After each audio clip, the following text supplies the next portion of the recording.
મિત્રો, આપ સૌનું ફરીથી સ્વાગત છે આપણી પોતાની ચેનલ સીએન સિનેમાની અંદર। આજે આપણે વાત કરીશું લાલો મૂવીના 46મા દિવસે કેટલું કલેક્શન આવ્યું અને 47મો દિવસ એટલે કે આજે મંગળવારે લાલો કેવું રન કરી રહ્યો છે। તો આપણે પહેલાં વાત કરીએ 46મા દિવસની। 46મા દિવસે આપણું પ્રેડિક્શન હતું 1.30 થી 1.80 કરોડ અને એ મુજબ લાલાએ 1.50 કરોડનું કલેક્શન કર્યું અને ટોટલ કલેક્શન લાલાનું 46મા દિવસ પછી 74.85 કરોડનું થઈ ગયું। હા મિત્રો, 74.85 કરોડ એટલે સારામાં સારો રન કહેવાય અને એ ગ્રોસ કલેક્શન એનું ગણીએ ને તો 88.5 કરોડનું કલેક્શન ગ્રોસમાં થઈ ગયું છે। એટલે હવે લાલો 100 કરોડની બિલકુલ નજીક આવી ગયો છે અને આરામથી પૂરું કરી દેશે, કારણ કે આજે એનો 47મો દિવસ મંગળવાર છે। છતાંય લાલો જે મુજબ ચાલી રહ્યો છે એ એના પ્રમાણમાં સારી રીતે ચાલે છે અત્યારે। અને આજે પણ જેમ ગઈકાલે 1.5 કરોડનું કલેક્શન કર્યું, આજે પણ 1.5 કરોડ આરામથી કમાઈ લેશે। એટલે આવી રીતે આપણે ગણીએ ને તો બુધ ગુરુ શુક્ર એટલે 4.5 કરોડ 5 કરોડનું કલેક્શન એ આવશે અને પછી 3 અને 4 કરોડ એટલે 7, એટલે ટોટલ છે ને 100 કરોડ કમાવામાં લાલાને કોઈ તકલીફ પડવાની નથી। અને તકલીફ ક્યાંથી પડે?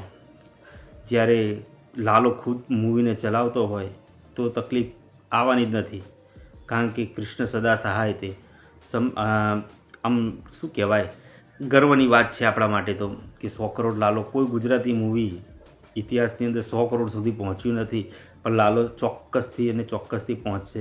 તમારો સપોર્ટ આ મૂવીને 100% સારી રીતે આપજો, જેથી આમ જય દ્વારકાધીશ આપણને મદદ કરે કે 100 કરોડ સુધી પહોંચી જાય। કારણ કે દરેક ગુજરાતીની એક અંદરથી ખુશી તો હશે જ કે લાલો મૂવીએ 100 કરોડનું કલેક્શન કર્યું। આપણા કૃષ્ણ ભગવાન ખુદ આવ્યા અને મૂવીને ચલાવીએ અને 100 કરોડ સુધી લઈ ગયા। હવે વાત કરીએ આપણે મિત્રો શોની, કે અમદાવાદ કે બીજા સિટીની અંદર શો કેવા મળેલા છે। જો શો જે હતા એ પ્રમાણે સારા એવા શો છે જ, હજુ મૂવી ઉતરી નથી ગઈ।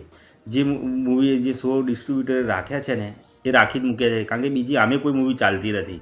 લાલો મૂવી સારી રીતે ચાલે છે તો એ શો એની જોડે એમના એમ છે। અમદાવાદની અંદર 550 શો છે, મુંબઈની અંદર 167 શો, સુરતમાં 367, આણંદમાં 79, ભાવનગરમાં 37, ગાંધીનગરમાં 79 અને વડોદરામાં 213। તો જે મિત્રોએ મૂવી ના જોયું હોય અને જોવાની ઈચ્છા હોય તો પ્લીઝ થિયેટરમાં જાઓ અને મૂવીને થિયેટરમાં આનંદ લો। હવે ટિકિટના રેટ થોડા ઓછા થયા હશે અને માહોલ તો તમને જે પહેલાં જોવા મળ્યો હતો ને એવો ને એવો જોવા મળવાનો છે। એમાં બે મત છે, કારણ કે શો અત્યારે હાલ પણ હાઉસફુલ જ જઈ રહ્યા છે। એવું નથી કે થોડી ઓક્યુપન્સી ઓછી થઈ હોય, જે આ શરૂઆતના સ્ટેજમાં હોય એના કરતાં થોડી ઓછી થઈ હોય, પણ એવું નથી કે આખા ખાલી હોય થિયેટર તમને જોવા મળે। આખો હોલ ભરેલો હશે અને જ્યારે આમ ઇન્ટરવલ પતે ને પછી તો જે મજા આવે છે ને કૃષ્ણ ભગવાન સાથે તમે જર્નીમાં જોડાઈ જશો ને પછી તો એવું લાગશે કે ભગવાન સાથે જ તમે છો। એટલે ચોક્કસથી આ મૂવી જુઓ અને અનુભવ તમારા શેર કરો, અનુભવને અંદર લખો કે ભાઈ કેવો માહોલ હતો, કેવી તમને કેવું લાગ્યું, કયા સીન ઉપર આમ ખૂબ રડવું આવ્યું કે હસવું આવ્યું। અને બીજી વસ્તુ કોમેન્ટમાં એ પણ કહો કે લાલો મૂવીનું લાઈફ ટાઈમ કલેક્શન કેટલું હશે, તમારા મતે 100 કરોડ આરામથી પાર કરી જશે? કોમેન્ટમાં અવશ્યથી લખો અને આવાના આવા વિડીયો જોવા માટે લાઈક કરો, શેર કરો, સબસ્ક્રાઈબ કરો આપણી ચેનલને। અને જય દ્વારકાધીશ તમને ખુશ રાખે બધાને। Thank you very much.